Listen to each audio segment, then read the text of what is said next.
Hay historias que no se cuentan en los libros de historia, no con la tinta que merecen. Son susurradas por el viento que barre los pasos montañosos del Hindu Kush. Están grabadas en los rostros de ancianos cuyos ojos han visto imperios nacer y caer, y resuenan en el silencio pesado que sigue al sonido de un disparo. La historia de la invasión soviética de Afganistán es una de esas. No comienza con una fecha, 24 de diciembre de 1979, sino con una fractura. La fractura de un mundo. Imagina ser un niño en una aldea en el valle de Panjshir. Tu realidad está hecha de tierra, de piedra, del ciclo de las cosechas y de las oraciones. El mayor acontecimiento de tu día es el sol que se pone detrás de los picos escarpados, pintando el cielo con colores que ningún artista se atrevería a mezclar. Entonces un día un nuevo sonido rasga ese tapiz. Un trueno que no viene de las nubes, sino del suelo. Un ronquido metálico, pesado, que hace temblar la tierra. Son los tanques del Forty. De gris ejército soviético, una serpiente de acero y polvo, que se arrastra por una tierra que nunca había conocido a tal animaldot. Para el joven soldado soviético, tal vez un muchacho de 18 años de Minsk o de Kiev, esto también fue una fractura. Fue arrancado de su vida, de sus amores y de su futuro previsible, y le dijeron que estaba en una misión internacionalista. Estamos ayudando al pueblo afgano a acabar con el feudalismo y a construir una maravillosa sociedad socialista. Fue lo que le contaron. Él miraba por la escotilla de un blindado y veía un pueblo que no parecía querer ser salvado. Veía rostros duros, desconfiados. Veía mujeres envueltas en misterio y hombres cuyas manos parecían tan cómodas en un arado como en la culata de un fusil antiguo. Él no veía señores feudales a los que derrocar. Veía una nación, un tejido complejo de tribus, etnias y tradiciones milenarias que no encajaban en los manuales de marxismo-leninismo que había estudiado. La colisión fue inmediata y brutal. El intento de imponer un orden externo sobre una realidad interna ferozmente independiente. Las ciudades como Kabul se convirtieron en islas controladas por los soviéticos y por el gobierno comunista afgano. En ellas la vida continuaba de una forma extraña y tensa. Era posible ver a un soldado ruso comprando pan en un mercado mientras a pocos kilómetros de distancia sus camaradas en helicópteros MiG-24, los carros del diablo, arrojaban fuego sobre aldeas sospechosas de albergar a la resistencia. Y la resistencia, los mujahidines, los guerreros santos, surgieron de la propia tierra. No eran un ejército formal. Eran agricultores, comerciantes, poetas, hombres que dejaban a sus familias por la noche para unirse a otros en emboscadas en las carreteras sinuosas. Su arma más potente no era el Kalashnikov, sino el propio Afganistán, sus montañas impenetrables, sus cuevas, su clima implacable y su gente indomable. Esa fractura inicial se convirtió rápidamente en un éxodo. La táctica soviética de contrainsurgencia era simple y terrible. Si no se puede separar a los peces, guerrilleros del agua, población civil, entonces se debe vaciar el océano. La campaña de bombardeos y despoblación de las áreas rurales no fue un daño colateral, fue una estrategia. Aldeas enteras fueron borradas del mapa, campos fueron quemados, sistemas de irrigación destruidos. El objetivo era crear un desierto humano, forzando a los supervivientes a huir a las ciudades controladas por el gobierno o más allá de las fronteras. Y huyeron. Hoy vemos en las noticias imágenes de refugiados sirios, ucranianos, venezolanos. Vemos las cifras y por un momento nos conmocionamos antes de pasar a la siguiente noticia. Pero en 1982, las cifras eran igualmente abrumadoras y representaban la misma tragedia humana multiplicada millones de veces. Cerca de 8 millones de afganos buscaron refugio en Pakistán. Otros 5 millones cruzaron la frontera hacia Irán. No eran estadísticas, eran familias enteras caminando durante días, con todo lo que poseían en fardos a la espalda, niños en brazos, dejando atrás las llaves de casas que nunca volverían a ver y las tumbas de sus antepasados. Esos campamentos de refugiados, especialmente en Peshawar, Pakistán, se convirtieron en algo más que simples refugios. Se convirtieron en centros de reclutamiento, hospitales, bases logísticas y crisoles políticos donde una nueva generación crecería conociendo solo la guerra y el exilio. La fractura de 1979 no fue un evento único. Fue el primer temblor de 1967, un terremoto que sacudiría la región durante décadas. La guerra pronto se instaló en un ritmo espantoso y constante, una danza macabra entre la fuerza bruta y la resistencia astuta. La vida en Afganistán se convirtió en un estudio de contrastes mortales. En las ciudades, un oficial soviético podía sentir una falsa sensación de normalidad, quizás incluso beber un vaso de vodka en una base fortificada, mientras a pocos kilómetros de allí, un muyahidín, agazapado detrás de una roca, esperaba pacientemente a que un convoy atacara con un lanzacohetes. El país no estaba dividido por líneas en un mapa, sino por el sol. Durante el día, el cielo pertenecía a los soviéticos. Sus helicópteros y aviones de ataque volaban bajo, cazando cualquier señal de movimiento, convirtiendo el acto de viajar entre aldeas en una apuesta con la muerte. Pero cuando caía la noche, las montañas y los valles pertenecían a los muyahidines. Se movían como fantasmas, plantando minas, tendiendo emboscadas, desapareciendo en la oscuridad antes de que el enemigo pudiera tomar represalias. La brutalidad de la represalia soviética era sistemática.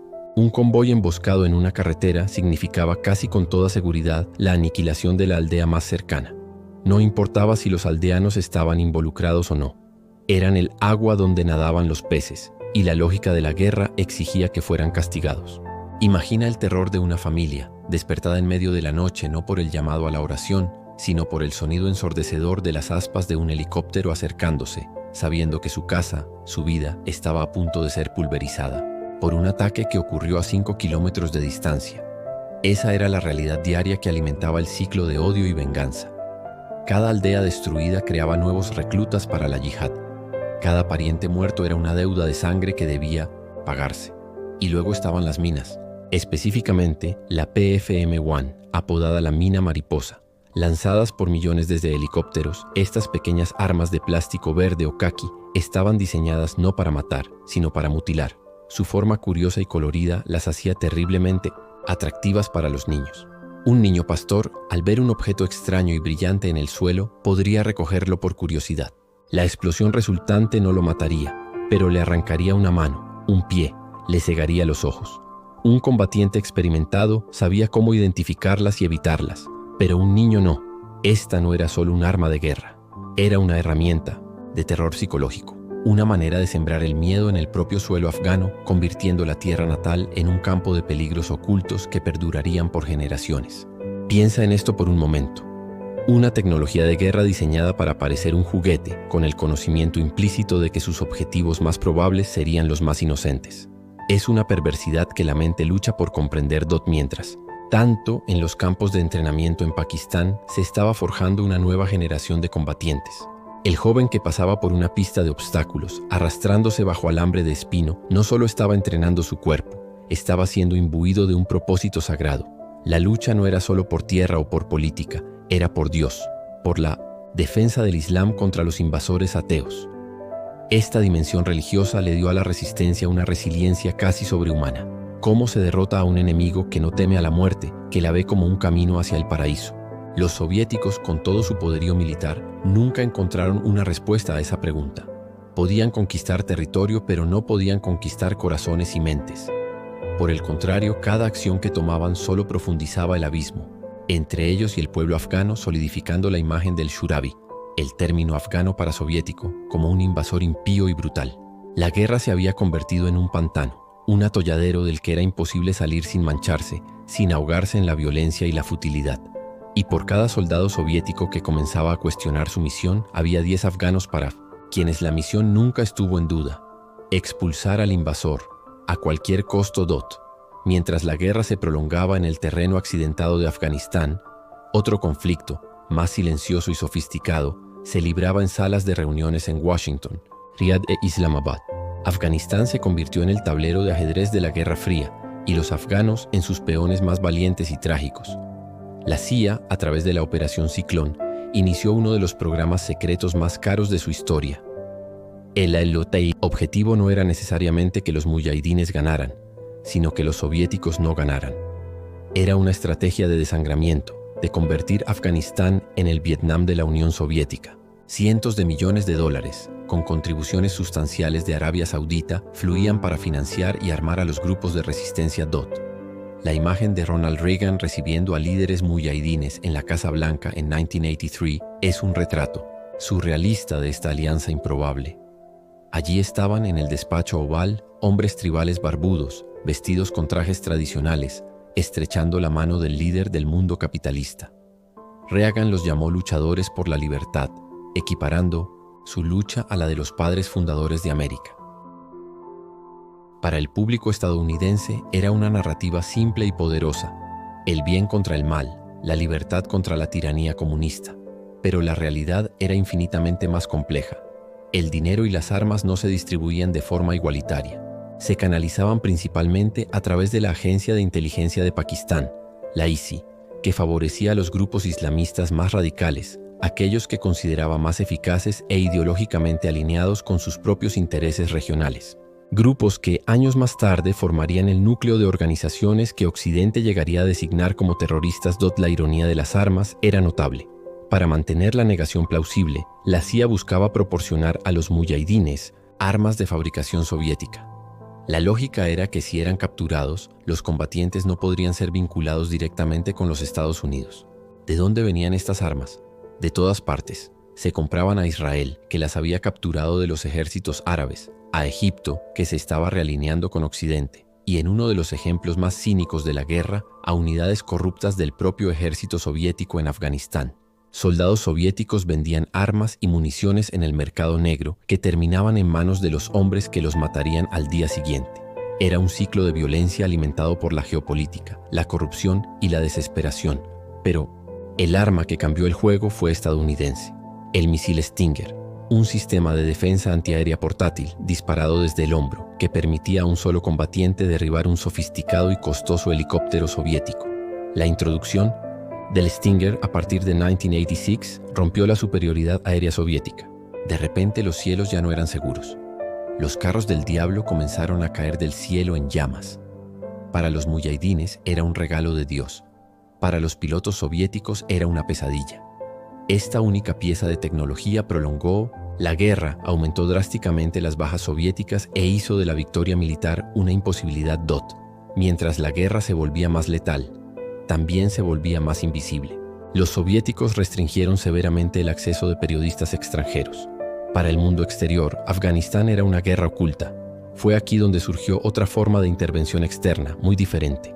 El Afghan Media Resource Center, AMRC, comenzó a entrenar a periodistas afganos entregándoles cámaras de video y fotográficas. Se integraron en los grupos muyahidines y documentaron la guerra desde dentro. Las más de 90.000 imágenes que produjeron no eran las de un corresponsal extranjero observando un conflicto. Eran las de un pueblo documentando su propia lucha por la supervivencia. Capturaron la crudeza de los combates, el dolor de los civiles, la belleza austera de su tierra y la determinación en sus rostros.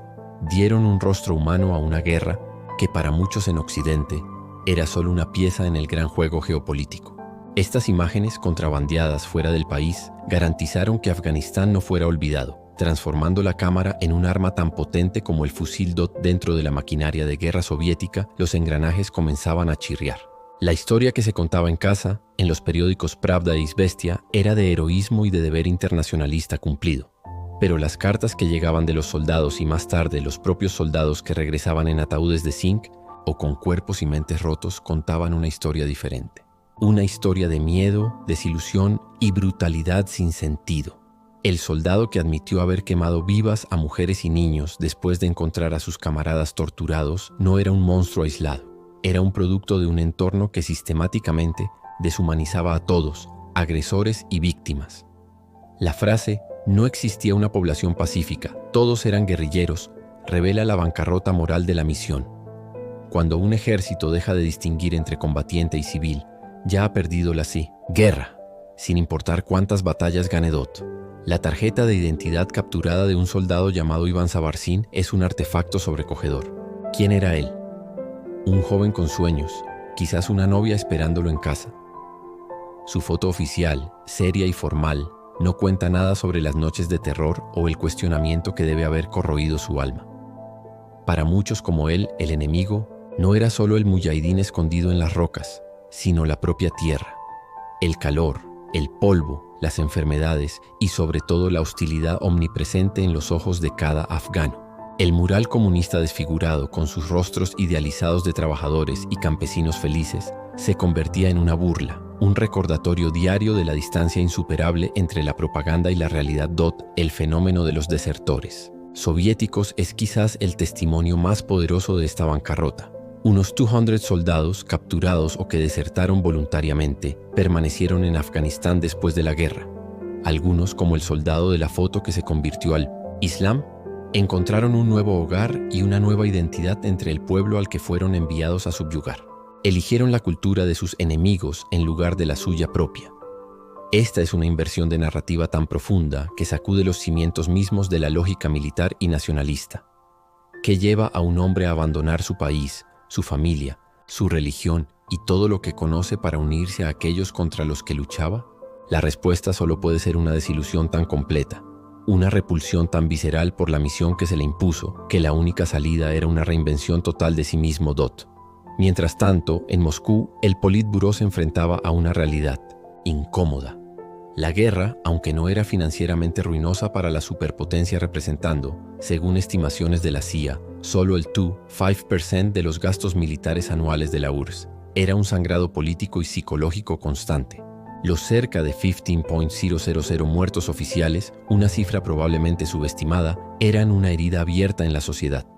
Cada funeral era un evento subversivo que minaba la narrativa oficial. La reputación del invencible Ejército Rojo, el héroe de la Segunda Guerra Mundial, se estaba manchando en las montañas de Afganistán. La guerra se convirtió en un símbolo del malestar y el estancamiento que afligían al sistema soviético bajo Brezhnev. Cuando Mikhail Gorbachev llegó al poder con sus políticas de glasnost, apertura, y perestroika, reestructuración, Afganistán era visto como una herida sangrante. La decisión de retirar las tropas no fue principalmente económica, sino política.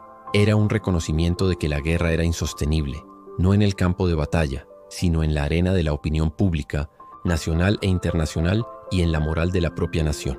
La retirada, completada el 15 de febrero de 1989, se presentó como una misión cumplida, pero todos sabían que era una derrota. El último general en cruzar el puente de la amistad entre Afganistán y el Uzbekistán soviético declaró que ni un solo soldado soviético permanecía en suelo afgano. Pero Afganistán permaneció dentro del alma de la Unión Soviética, un fantasma que atormentaría sus últimos días y contribuiría a la pérdida de fe en un sistema que se había revelado hueco y fallido.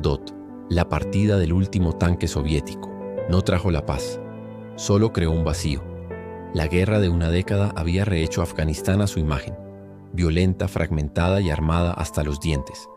Las estructuras de poder tradicionales, basadas en ancianos tribales y líderes comunitarios, habían sido aniquiladas. En su lugar surgieron los señores de la guerra, comandantes muyahidines que ahora controlaban territorios con sus ejércitos privados, financiados por el tráfico de opio que floreció durante el conflicto. La sociedad estaba militarizada, de una forma que nunca antes había existido. Las armas estaban en todas partes. La policía, los guardaespaldas privados, incluso los grupos de defensa civil andaban abiertamente armados. El Kalashnikov se convirtió en un símbolo de estatus y poder, un accesorio tan común como un reloj de pulsera.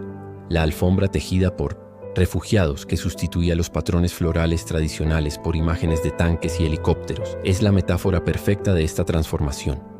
La guerra se había entretejido en la fibra misma de la cultura afgana. La guerra también reconfiguró el delicado equilibrio étnico del país. Los pastunes, históricamente la etnia políticamente dominante, salieron de la guerra fragmentados y debilitados. Muchos de los grupos de resistencia más cohesionados y mejor armados estaban compuestos por tayikos, uzbecos y azaras, que ahora exigían una parte del poder. El vacío dejado por los soviéticos no fue llenado por un gobierno de unidad nacional, sino por una brutal guerra civil entre las facciones muyahidines victoriosas. La lucha contra un enemigo común había terminado, y ahora se volvían unos contra otros. Kabul, que se había salvado relativamente durante la ocupación soviética, fue sistemáticamente destruida durante esta nueva fase del conflicto. Las mismas armas que Estados Unidos había proporcionado para combatir a los soviéticos eran ahora utilizadas por afganos contra afganos, en una orgía de destrucción que conmocionó al mundo. Para la Unión Soviética, el eco de la derrota en Afganistán resonó profundamente. Aunque los historiadores argumentan que la guerra no fue la causa principal de su colapso, fue un poderoso catalizador. Destruyó el mito de la invencibilidad militar soviética, un pilar central de la legitimidad del régimen. Aceleró el cinismo y la desilusión que ya se extendían por la sociedad. Cuando el muro de Berlín cayó, menos de 9 meses después de la retirada final, el Ejército Rojo, desgastado y desmoralizado, no intervino. La herida sangrante de Afganistán había minado la voluntad de luchar para mantener un imperio que ya se pudría por dentro. Mirando hacia atrás, la historia de Afganistán de 1979 a 1989 es una cascada de consecuencias no deseadas. Una intervención para apoyar a un gobierno comunista aliado condujo a una yihad global. La financiación estadounidense para los luchadores por la libertad ayudó a crear las redes que más tarde se transformarían en Al-Qaeda. El intento de construir una sociedad socialista resultó en un Estado fallido y en una cultura de la violencia. Las armas suministradas para expulsar a un enemigo fueron luego utilizadas para aniquilar a un pueblo. Cada acción, cada decisión, tomada en Moscú, Washington o Peshawar, tuvo ondas que se convirtieron en tsunamis y que aún hoy se sienten. El polvo que se levantó con los primeros tanques soviéticos en 1979 todavía no se ha asentado. Simplemente se ha mezclado con el polvo de nuevas invasiones, nuevas guerras y nuevas tragedias, en un ciclo que parece no tener fin. Dejados atrás, como fragmentos de un naufragio, están los legados humanos, los millones de refugiados, los huérfanos, las viudas, los jóvenes que nunca conocieron un día de paz, y la tierra sembrada con millones de minas mariposa que aún hoy esperan pacientemente a su próxima víctima. Y esto nos lleva a una reflexión incómoda sobre la naturaleza de la ayuda y la interferencia. Mirando este y otros conflictos que le siguieron, la pregunta que debemos hacernos es profunda y perturbadora.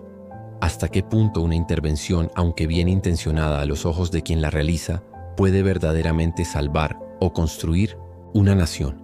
¿Y cuándo se convierte inevitablemente en la semilla de décadas de sufrimiento futuro? Esa es la pregunta que queda resonando. Muchas de las historias como las que he tejido aquí solo sobreviven gracias a las imágenes. Las fotografías tomadas por los propios afganos, por ejemplo, no eran solo registros. Eran actos de resistencia, una forma de asegurar que el sufrimiento y el coraje de su pueblo no fueran olvidados o transformados en mera estadística. Es esta profunda conexión entre la imagen que congela un momento y la historia que le da significado lo que exploro en mi canal de YouTube. Si a ti también te fascina el poder de una fotografía para contar una historia y revelar las verdades de nuestro pasado, te invito a que te unas a mí en este viaje. Busca Fotografía y Memoria en YouTube y continuemos esta conversación.